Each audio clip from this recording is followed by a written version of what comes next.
पिछले एपिसोड में इंडुमारी ने आकर अचानक से स्नेक टू पर अटैक कर दिया था, इसीलिए स्नेक टू हैरान हो गया था कि उसने इसके साथ में ऐसा क्यों किया। लेकिन तभी हमें पता चलता है कि वो तो असल में मेटल है, जबकि वह स्नेक टू को अभी भी इसके बारे में कुछ पता नहीं होता। इसीलिए वो इंडुमारी से पूछता है कि तुमने ऐसा क्यों किया। लेकिन वही हम देखते हैं कि चेन इसके बारे में जानकर काफी खुश हो गई थी और कहती है कि मेटल तुम तो बहुत ही ब्यूटीफुल हो। लेकिन वही हम देखते हैं कि स्नेक टू भी गुस्से में मेटल पर अटैक कर देता है, इसीलिए मेटल भी अब अपने असली रूप में आ गया था और वो तुरंत ही चेन के पास में आ जाता है। लेकिन वही हम देखते हैं कि स्नेक टू अब इनके ऊपर काफी गुस्सा हो गया था, इसीलिए वो खंजर को अपने बॉडी से बाहर निकाल देता है। इसके अलावा हम देखते हैं कि वो अपने पावर का भी यूज करके अटैक करने के लिए रेडी हो गया था और इनसे कहता है कि मेरे साथ में ऐसा करने की तुम्हारी हिम्मत कैसे हो गई। वही हम देखते हैं कि होली गार्ड 12 अब इस पर अटैक करने के लिए रेडी हो गया था, क्योंकि जख्मी होने की वजह से स्नेक टू की पावर कम हो गई थी और इसीलिए वे इस चांस को मिस नहीं करना चाहते थे। तभी हम देखता है कि हानियो भी इस पर अटैक करने के लिए जाना लगता है और कहता है कि हमें यहाँ पर अब टाइम वेस्ट नहीं करना चाहिए। जिसके बाद हम देखता है कि होली गार्ड 12 भी इसके लिए रेडी हो गया था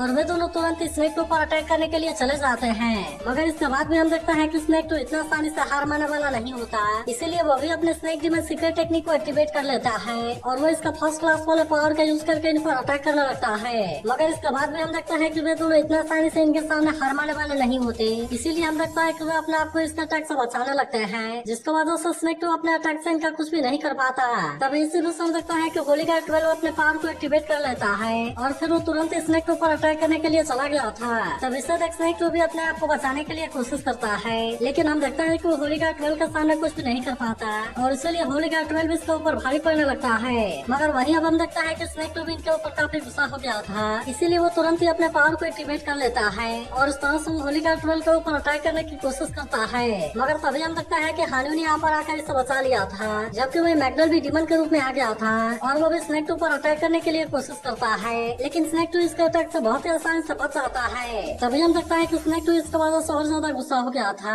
और इसीलिए वो अपने और ज्यादा पावर का यूज करके इन पर अटैक करने लगता है। मगर इसके बाद भी हम देखता है कि हानियो ने अपने आप को इसके अटैक से बचा लिया था और अब वो तुरंत ही इस पर अटैक करने के लिए भी आ जाता है, जहाँ पर स्नेक टू इसे रोकने के लिए कुछ भी नहीं कर पाता। तभी अचानक से हम देखते हैं कि होली गार्ड 12 इस पर अटैक करने के लिए आता है, लेकिन स्नेक टू ने भी इसे सही समय पर देख लिया था और इसीलिए वो इसके अटैक से अपने आप को बहुत ही आसानी से बचा लेता है। तभी वो गुस्से में अपने पावर का यूज करते हुए कहता है कि तुम मुझे कैसा हरा सकते हो, क्योंकि मैं तो डेविल का नोबल सन हूँ। मगर तभी हम देखता है कि हानियो आकर इस पर अटैक कर देता है, जिसे रोकने के लिए स्नेक टू कुछ भी नहीं कर पाता। लेकिन फिर भी हम देखता है कि उसने किसी तरह से इसके अगले अटैक को रोक लिया था और तभी चेन भी अपने जाइंट बियर का यूज करके इस पर अटैक कर देती है। लेकिन वही हम देखता है कि स्नेक टू अभी भी इनके सामने हार मानने वाला नहीं होता और वो कहने लगता है कि तुम इंसान तो हमारे सामने कुछ भी नहीं हो, लेकिन क्या इसके बाद भी तुम्हें लगता है कि तुम मुझे हरा पाओगे। अब इतनी बात कहने के बाद वो अपने पावर का यूज करके अटैक करता है, लेकिन हम देखता है कि हानियो और होली गार्ड ने इसे बहुत ही आसानी से रोक लिया था और वे इसी का पावर का यूज करके इस पर ही अटैक कर देते हैं। लेकिन इसके बाद भी हम देखता है कि स्नेक टू को इसके बारे में कोई चिंता नहीं होती और वो इनसे कहने लगता है तुम्हें क्या लगता है कि तुम मुझे इतना आसानी से मार सकते हो,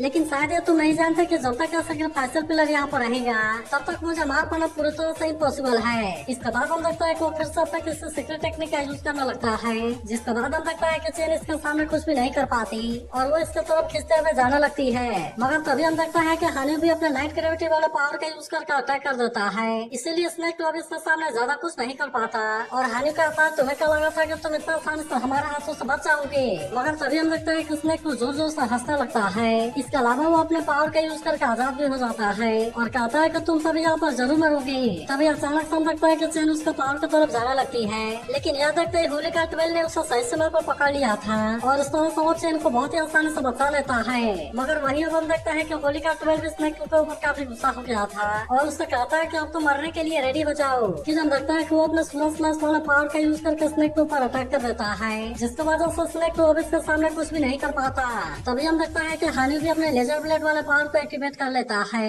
और वो इसका यूज करके स्नेक टू पर अटैक करने लगता है, जिसके बाद हम देखते हैं कि स्नेक टू इसमें बहुत बुरे तरीके से फंस गया था, इसीलिए वे दोनों एक साथ मिलकर इसे मारने में कामयाब हो गए थे। और तभी अचानक से हम देखता है कि वहाँ पर बहुत बड़ी ब्लास्ट होती है, जिसके बाद हम देखता है कि स्नेक टू पिस्तौल फिर से सैक्रिफाइसल पीरियड में चली गई थी ताकि वो फिर से रिकवर होकर बाहर आ सके। मगर वही हम देखता है कि चेन को होली गार्ड 12 और हानियो कहीं पर भी नजर नहीं आ रहे थे, इसीलिए चेन को इनके बारे में काफी चिंता होने लगती है और हम देखता है कि वो इनको आवाज भी लगाने लगी थी, लेकिन हम देखता है कि उसे किसी का भी रिप्लाई नहीं आता, इसीलिए चेन इस बात से काफी उदास हो जाती है और उससे लगने लगता है कि शायद वे दोनों इसमें मारे गए। मगर अभी भी हम देखता है कि होली गार्ड 12 और हानियो को कुछ भी नहीं हुआ था, इसीलिए वो इसके सामने आकर कहता है कि तुम्हें क्या हो गया। जिसके बाद हमें लगता है कि चेन इनको सही सलामत देखकर काफी खुश हो गई थी और कहते हैं कि तुम तो सच में बहुत ही औसम हो। लेकिन तभी वह देखता है कि स्नेक को फिर से रिवाइव होने वाला है। इसीलिए हानी कहता है कि अब हमें यहाँ पर कोई भी अपना टाइम वेस्ट नहीं करना चाहिए और हमें जल्दी से यहाँ पर हाउई को बुलाना चाहिए ताकि वो इस सैक्रिफाइस पिलर को डिस्ट्रॉय कर सके। इसके बाद हमें लगता है कि हानी यहाँ पर अपने सिग्नल को रिलीज करता है, जिससे देख हाउई तुरंत यहाँ पर आ गया था और वो अपने पावर का भी यूज करने के लिए रेडी हो गया था। तभी हानी हाउई से कहता है कि अब यहाँ पर तुम्हारा काम बचा हुआ है। जिसके बाद हम देखता है कि हाउई भी इसके लिए रेडी हो गया था और अब वो अपने पावर का यूज करके सैक्रिफाइस पिलर पर अटैक करने वाला होता है। लेकिन तभी हम लगता है कि चैन को इसके बारे में चिंता होने लगती है और वो हानी से पूछते हैं कि क्या वो इसे अकेले डिस्ट्रॉय कर पाएगा। तब इस पर हानी कहता है कि हाउई कोई ऑर्डिनरी बेस नहीं है, इसीलिए लीडर ने अगर इसे अकेला करने के लिए बोला है तो फिर जरूरी उनको हाउई के ऊपर पूरा यकीन होगा। वही उदाहरण लगता है कि हाउई भी इसमें ज्यादा देरी नहीं करता, इसीलिए वो भी अपने पावर को एक्टिवेट करने लगता है और फिर तुरंत इसका यूज करके सैक्रिफाइस पिलर पर अटैक कर देता है। तभी हम देखता है कि स्नेक को सैक्रिफाइस पिलर के अंदर छुपा हुआ था, लेकिन तभी उसे हाउई के अटैक के बारे में पता चलता है, जिससे तक वो कहने लगता है कि वो तो वही है और हम देखता है कि इसकी हालत पूरी तरह से खराब होने लगती है। लेकिन इसके बाद हम देखता है कि वो हाउई के पावर के सामने ज्यादा टाइम के लिए कुछ भी नहीं कर पाता और आखिरकार हाउई सैक्रिफाइस पिलर को डिस्ट्रॉय कर देता है। वही उदाहरण लगता है कि जेन इस बात से काफी खुश हो गई थी और कहने लगती है कि आखिरकार हम इसमें कामयाब हो गए। इसके बाद हम लगता है कि हानी और होलीगार्ड 12 भी इस बात से काफी खुश थे क्योंकि आखिरकार वे अपने मिशन में कामयाब हो गए। तभी चेन कहने लगते हैं पता नहीं लीडर और लिंक सिंह के ग्रुप के साथ में क्या हुआ होगा, जिस पर हानि कहता है कि तुम्हें इसके बारे में चिंता करने की जरूरत नहीं है क्योंकि लीडर का ग्रुप तो वैसे ही पावरफुल है, जबकि वही लिंक सिंह का ग्रुप पता नहीं क्या कर रहा होगा। वही उदाहरण लगता है कि रेंगुआ स्नेक 3 पर अटैक करने के लिए जाती है, लेकिन स्नेक 3 अपने शहरों का यूज करके उसको बहुत ही आसानी से रोक देता है। तभी इसे भी चल सकता है कि सिमासियान भी अपने हैमर का यूज करके अटैक करने आता है, लेकिन वो भी इसके सामने कुछ भी नहीं कर पाता। मगर वही उदाहरण लगता है कि लिंक सिंह अभी कुछ नहीं कर रहा था और वो केवल ये सोच रहा था कि स्नेक 3 को कैसा हराया जाए। तभी उसे आइडिया आता है कि स्नेक 3 का असली पावर तो इसका शैडो है, इसीलिए अगर हमें यहाँ पर चमकीले लाइट का यूज कर दिया तो फिर इसके वजह से वो अपने शैडो का यूज नहीं कर पाएगा। वही उदाहरण लगता है कि सिमासियान और इंग्लैंड अभी भी स्नेक 3 पर अटैक करने के लिए कोशिश कर रहे थे, लेकिन स्नेक 3 अभी भी इनके ऊपर भारी पड़ रहा था और इसीलिए वे इसके सामने कुछ भी नहीं कर पाते। लेकिन तभी हम देखता है कि लिंक सिंह अपने फिनिक्स वाले पावर का यूज करके अटैक करने के लिए रेडी हो जाता है और कहता है कि अब तुम इसके बारे में बिल्कुल भी कोई चिंता ना करो। लेकिन अभी भी हम देखता है कि स्नेक 3 को इसके बारे में कोई चिंता नहीं होती क्योंकि उसे लग रहा था कि लिंक सिंह अपने इस पावर से उसका कुछ भी नहीं कर पाएगा। मगर हम देखता है कि उसे लिंक सिंह के प्लानिंग के बारे में कोई भी अंदाजा नहीं होता और इसीलिए वो इसका मजाक उड़ाता है कि क्या तुम इतने टाइम से ऐसा ही करने वाले थे। लेकिन तभी हम देखता है कि लिंक सिंह ने इसके चारों ओर अपने आइस फ्लेम वाले पावर का यूज कर दिया था, जिसकी वजह से यहाँ पर काफी उजाला हो गया था। तभी हम देखते हैं कि सिमासियान फिर से स्नेक 3 पर अटैक करने के लिए रेडी हो गया था, इसीलिए वो इस पर अटैक करने के लिए बार बार कोशिश करता है क्योंकि वहाँ पर बहुत सारा लाइट कर दिया था, जिसकी वजह से स्नेक 3 अपने साइडों का यूज नहीं कर पा रहा था। इसके बाद हम देखता है कि सिमासियान इस पर अटैक करता है, जहाँ इस बार स्नेक 3 इसके अटैक को रोकने के लिए कुछ भी नहीं कर पाता और इसी वजह से वो इनके सामने कमजोर पड़ने लगता है। अब इसीलिए हम देखते हैं कि वो यहाँ पर काफी परेशान हो गया था और उसे कुछ भी समझ में नहीं आ रहा था कि अचानक से उसके साथ में क्या हुआ और आखिरकार उसकी शैडो कहाँ पर चली गई। तब इस पर लिंक सिंह उससे कहता है कि मैंने यहाँ चारों तरफ लाइट कर दिया है और अब इसीलिए तुम अपने शैडो का यूज नहीं कर सकते। मगर इसके बाद भी हम देखता है कि स्नेक 3 इतना आसानी से मारने वाला नहीं होता, इसीलिए वो फिर से अपने शैडो को बाहर निकालने के लिए कोशिश करता है। लेकिन वही अब हम देखता है कि लिंक सिंह इसे मारने के लिए रेडी हो गया था और वो सभी से कहता है कि तुम एक साथ मिलकर इस पर अटैक करो। इसके बाद हम देखता है कि होलीगार्ड 11 भी इसके लिए रेडी हो गया था और वो तुरंत ही अपने आइस पावर का यूज करके इस पर अटैक कर देता है। इसके अलावा हम देखता है कि सिमासियान भी स्नेक 3 के ऊपर काफी गुस्सा था, इसीलिए वो भी तुरंत अपने पावर को एक्टिवेट कर लेता है और फिर वो तुरंत स्नेक 3 पर अटैक करने लगता है। लेकिन तभी हम देखता है कि वेंगुआन भी अपने जाइंट सेल वाले पावर का यूज करने के लिए रेडी हो गई थी, इसीलिए वो भी तुरंत इसका पावर का यूज करके इस पर अटैक कर देती है, जहाँ पर हम देखता है कि स्नेक 3 अभी इसे रोकने के लिए कुछ भी नहीं कर पाता और इसीलिए वेंगुआन ने इसे बहुत ही आसानी से मार दिया था। लेकिन अभी भी हम देखता है कि स्नेक 3 के स्ट्रोक को कुछ भी नहीं हुआ था और इसीलिए वो भी बाकियों के जैसे अपने सैक्रिफाइस पिलर में चला जाता है। जिसके बाद हम देखता है कि लिंक सिंह और उसके साथ इस बात से काफी खुश हो गए थे क्योंकि वे भी अपने मिशन में कामयाब हो गए। तभी हम देखते हैं कि लिंक सिंह यहाँ पर हाउई को बुलाने के लिए रेडी हो जाता है और इसीलिए वो अपने पास वाले सिग्नल को रिलीज कर देता है। जिसके बाद हम देखता है कि हाउई भी इसमें कोई देरी नहीं करता और वो तुरंत यहाँ पर आ गया था। फिर हम देखता है कि वो अपने पावर को एक्टिवेट कर लेता है और उस तरह से सैक्रिफाइस पिलर पर अटैक करके इसे डिस्ट्रॉय करने के लिए रेडी हो गया था। वही उदाहरण देखता है कि इसका पावर को देख स्नेक 3 की हालत पूरी तरह से खराब हो गई थी, लेकिन आखिरकार वो इसका पावर के सामने कुछ भी नहीं कर पाता और इसीलिए हाउई ने भी इसके सैक्रिफाइस पिलर को आसानी से डिस्ट्रॉय कर दिया गया था, जिसके बाद हम देखता है कि यहाँ से भी बहुत सारी एनर्जी बाहर आने लगती है। इसीलिए हवा इसे बिल्कुल भी वेस्ट नहीं जाने देता और हम देखते हैं कि वो तुरंत यहाँ के एनर्जी को एब्जॉर्ब करने लगता है। लेकिन अब इसकी वजह से इसकी पावर काफी बढ़ गई थी और हम देखता है कि इसके अंदर से लाइटिंग पावर बाहर आने लगती है। वहीं उधर हम देखता है कि लिंक्स और उसके साथ चट्टान के पीछे छुप गए थे, क्योंकि वे भी इस बात से काफी डर गए होते हैं। फिर उसके कुछ देर के बाद वे वहाँ से बाहर आते हैं, जहाँ पर हम देखता है कि वह हवाई के पावर को देख पूरी तरह से हैरान हो गए थे और कहने लगता है कि ये तो और भी ज्यादा स्कैरी हो गया। लेकिन तभी हम देखता है कि लिंक्स इनको हाउचन के बारे में चिंता होने लगती है और कहता है कि पता नहीं वहाँ पर क्या हो रहा होगा। वहीं उधर हम देखता है कि स्नेक की सिस्टर भी अपने पावर का यूज करने के लिए रेडी हो गई थी, जहाँ पर हम देखता है कि वो तुरंत अपने आइस पावर का यूज करने लगती है और सहसा उसने इनको चारों तरफ से घेर दिया था। तभी अचानक से हम देखता है कि स्नेक भी अपने फायर पावर का यूज करके अटैक करता है, लेकिन फिर भी हाउचन और सायर ने इसे रोक लिया था। मगर अभी भी हम देखता है कि स्नेक इतना आसानी से हार मानने वाला नहीं होता, इसीलिए वो अपने वेपन का भी यूज करके इनको अटैक करने के लिए आ जाता है। लेकिन इस बार भी हम देखता है कि उन्होंने अपने आप को इसके अटैक से बचा लिया था और इसीलिए स्नेक इस बार भी इनका कुछ नहीं कर पाता। तब इसे देख स्नेक कहता है कि वे तो बहुत ही आसानी से बच गए। तब इस पर उसके सिस्टर कहते हैं कि तुम्हें इतनी जल्दी क्यों है, क्योंकि मैंने तो अभी ठीक से इनके साथ में एंजॉय भी नहीं किया। और हम देखता है कि वो फिर से अपना आइस पावर का यूज करने लगती है, लेकिन वहीं हम देखता है कि हाउचन अभी भी इसका सामना करने के लिए रेडी था, इसीलिए वो अपने आप को इसके सारे अटैक से बचा लेता है, जिसका वजह से स्नेक की सिस्टर अपने अटैक से इसका कुछ भी नहीं कर पाती। तब ऐसे भी हम देखता है कि होलिका टेनिस पर अटैक करने के लिए आता है,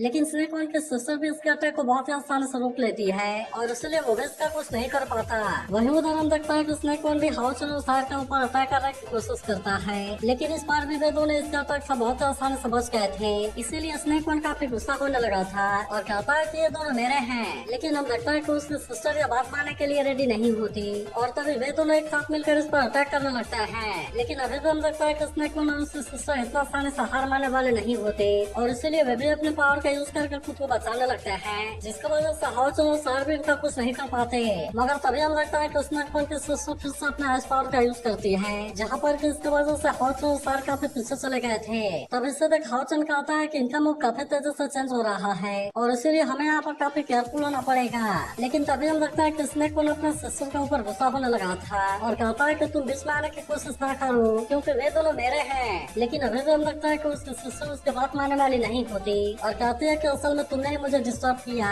नहीं तो मेरे बॉडी को इंजोर नहीं कर पाए होते। तब इस पर स्नेक गुस्से में कहता है कि तुम बकवास करना बंद करो और अगली बार तुम बीच में आने की कोशिश न करना। मगर वही हम लगता है कि सायर को इसके बारे में समझ में आ गया था और इसीलिए वो सायर से कहते हैं कि शायद इनको हराने के लिए हमें कुछ भी करने की जरूरत नहीं है। तभी हम देखते हैं कि स्नेक इन पर अटैक करने के लिए आ जाता है, जहाँ उसके सिस्टर कहने लगते हैं तुम्हें क्या लगता है कि मैं इसमें इंटरफेयर नहीं करूंगी, क्योंकि अगर तुम इसमें मारेगा तो मैं भी इसमें मारी जाऊंगी। तब ऐसी बात सुनकर स्नेक अपने सिस्टर पर और ज्यादा गुस्सा होने लगता है और कहता है कि मैं अकेले इनको देख लूंगा। तब इस पर उसके सिस्टर कहते हैं कि अगर तुम अकेले इनसे जीत पाते तो फिर तुमने मुझे यहाँ पर क्यों बुलाया। वहीं हम देखता है कि हाउचन और सायर इस पर लगातार अटैक कर रहे थे, इसीलिए स्नेक भी अपना पावर का यूज करके इनके अटैक को रोक रहा था। तभी इसे भी समझ सकता है कि सायर फिर से इस पर अटैक करने के लिए आती है, लेकिन स्नेक ने भी इसे देख लिया था और इसीलिए वो भी तुरंत अपने वेपन का यूज करके इसके अटैक को रोक लेता है। मगर तभी हम देखता है कि हाउचन को बहुत अच्छा चांस मिल गया था, इसीलिए वो तुरंत ही अटैक करके इसके एक हाथ में काट देता है,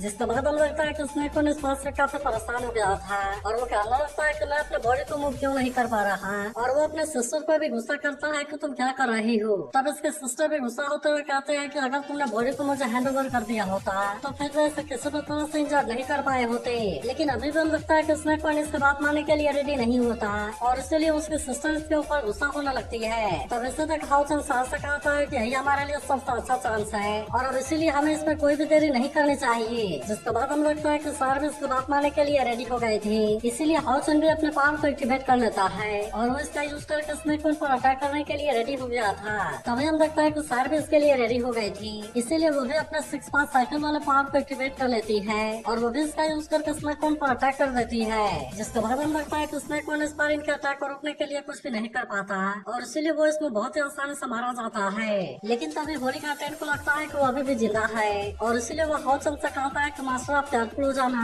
मगर हम देखता है कि स्नेक इसमें कुछ भी नहीं कर पाता और इसीलिए वो यहाँ पर मारा जाता है। तब इससे तक होलिका टेन कहता है कि मैं तो इनको आखिरी बार गुड बाय भी नहीं बोल पाया। इसके बाद हम देखता है कि स्नेक उसके सिस्टर के सोल से सैक्रिफाइसल पे लड़ना चली जाती है ताकि वे फिर से खुद को रिकवर कर सके। मगर तभी हम देखते हैं कि होलिका 9 भी यहाँ पर आ जाता है, क्योंकि हाउचन ने इससे कोई काम दिया था फिर वो हाउस से बताता है कि मैंने रॉयल हाइनेस को सेफ्टी तरीके से सिंडल क्लैन के पास में पहुंचा दिया, जिसके बारे में जानकर हाउस कहता है कि सब कुछ प्लानिंग के अनुसार ही हो रहा है, इसीलिए अब यहाँ पर केवल हाउल को बुलाने की देरी है। फिर हम देखता है कि वो हाउल को बुलाने के लिए रेडी हो गया था, इसीलिए हाउल भी यहाँ पर आने में बिल्कुल भी देरी नहीं करता और वो तुरंत ही हाउचल के सामने आ जाता है। तब इससे तक हाउचल इसका हार्ड वर्क के लिए थैंक यू करता है और कहता है कि अब यहाँ पर केवल आखिरी वाला बचा हुआ है। जिसके बाद हम देखता है कि हाउल को इसके बारे में कोई चिंता नहीं होती और वो आखिरी वाले सैक्रिफाइसर पिलर को भी डिस्ट्रॉय करने के लिए रेडी हो गया था। फिर हम देखता है कि हाउल फ्लाई करते हुए सैक्रिफाइसर पिलर के पास में आ गया था, जहाँ पर वो तुरंत ही अपने पावर को भी एक्टिवेट कर लेता है और वो इसका यूज करके सैक्रिफाइसर पिलर के ऊपर अटैक कर देता है। तब इससे देखते स्नेक की हालत पूरी तरह से खराब हो गई थी और वो कहने लगता है कि तुम कैसे मॉन्स्टर हो, लेकिन अब हम देखता है कि वो इसके सामने कुछ भी नहीं कर पाता और हाउल तुरंत से निकल जाता है। जिसके बाद हम देखते हैं कि अब सैक्रिफाइसर पिलर भी नहीं बच पाती और वो भी तुरंत ब्लास्ट होकर डिस्ट्रॉय हो जाती है। जिसके बाद हम देखता है कि हाउल ने यहाँ के भी एनर्जी को एब्जॉर्ब कर लिया था और वो इसका यूज करके यहाँ पर बन रहे फॉर्मेशन को डिस्ट्रॉय कर देता है। वहीं हम देखता है कि इससे तक बाकी सभी काफी खुश हो गए थे और वो कहता है कि फाइनली हम इसमें कामयाब हो गए। लेकिन वहीं उधर हम देखता है कि हाउस इसके बारे में कुछ नहीं बोल रहा था और इसीलिए ऐसा लगता है कि अभी भी यहाँ पर कुछ होने वाला है जिसके बारे में बाकी किसी को नहीं पता। तो अगर एक्सप्लेनेशन अच्छी लगी हो तो इस वीडियो को लाइक और इस पर एक कमेंट जरूर कर देना और अगर आप इसके अगले एपिसोड के लिए एक्साइटेड हो तो इसके बारे में जरूर बताना।